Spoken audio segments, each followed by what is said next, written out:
poi andate alle capre, poi andate alla capra con scarpe sporche. Guarda, sei ancora in tempo. Arrivate tutti sporchi. Guarda, di chi lei che schi. Parla così, caprai. No, io parlo così. Fate come vi pare.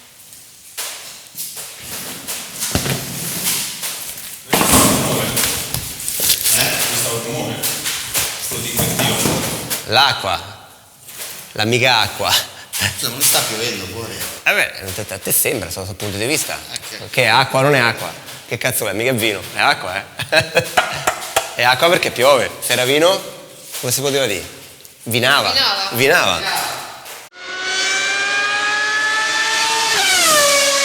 Una cosa interessante di questa barricaia è una botte con le firme di tutta la dirigenza Ferrari.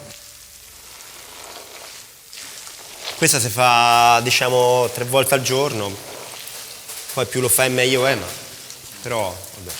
No, quest'anno l'ho fatto tutte io perché papà si è preso un anno sabbatico e forse sarà una restante vita sabbatica, però vabbè, va bene. È stanco, sì. Tu non sei lì quando magari svinano, quando magari mettono in bottiglia, quando magari fanno un'altra operazione, e se tutti non hanno la stessa volontà, lo stesso obiettivo, non saranno mai prodotti di grande qualità.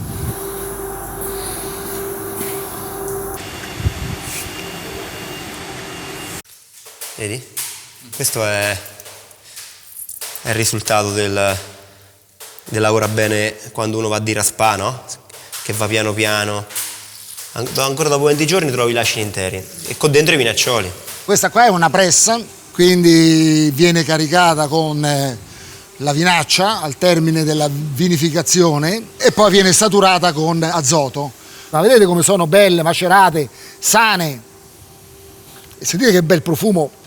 Quando ti metti le mani dentro la vasca in fermentazione, ti accorgi andando giù con le braccia, ci sono dei punti più caldi dove sta partendo la fermentazione, dei punti dove sono più freddi. Allora che fai tu? Ma questo lo puoi fare solo a mano, muovi la parte calda verso quella fredda, omogenizzi. Dove stanno? Dove sono finiti? Non c'è più uno? Mi aprite un container di quelli dove stiamo... Vinificazione. Sì, è quello il vantaggio, che tu puoi lavorare a freddo.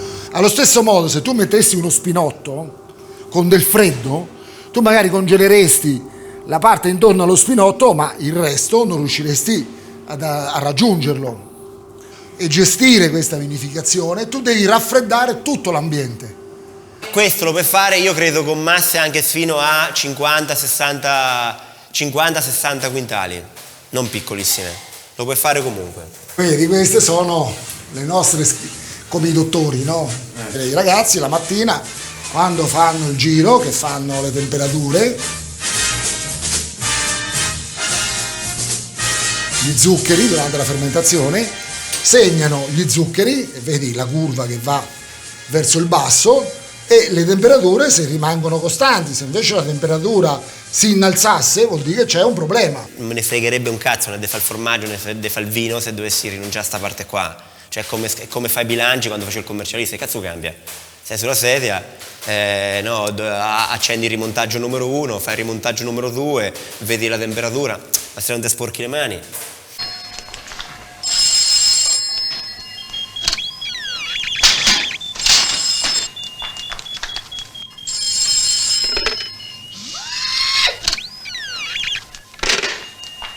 Tua giornata tipo? La mattina di solito vengo in cantina. A che ora? Verso 8:15, le 9 vengo in cantina. Poi più o meno vivo la vita della cantina. Il bello e il brutto di tutte le aziende. Ti svegli alle? Che fai? Quando sorge il sole. Cioè? Durante l'anno cambia. No, per adesso questa è retorica. No, non rimetto la sveglia, è perché prima che voi fate notte fuori di casa? Scappo dalla porta, vado sotto a prendere il latte per i figli, crudo, preparo la colazione per i figli, rientro, accendo il computer, vedo le mail, poi mi butto in base alle priorità dove serve, io sono jolly. Vai fuori. Vai fuori.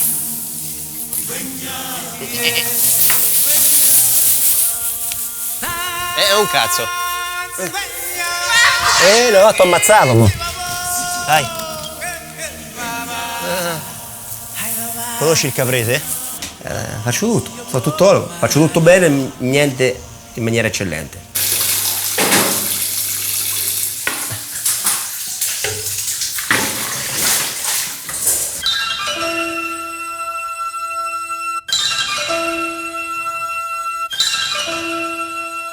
La ristrutturazione della cantina faceva parte di un piano di recupero, di conseguenza bisognava tener conto delle caratteristiche architettoniche del territorio. Può entrare? Sì, puoi anche arrampicarti, basta che non ti attacchi qui. Ah, perché non si entra? Come fai a entrare? Io salto. Vai dentro, dai. Che salto? Sì. Pure- C'è la porta, scusami, perché non Che l'hai cazzo ci fanno le capre con la porta? Per te? Al mio appartamento. Io ancora non mi muovo bene, vedi? L'azienda ha sempre avuto questo percorso di lavorare mettendo al centro il Sagrantino come varietà più importante della nostra zona. Cosa pensi del Sagrantino come uva?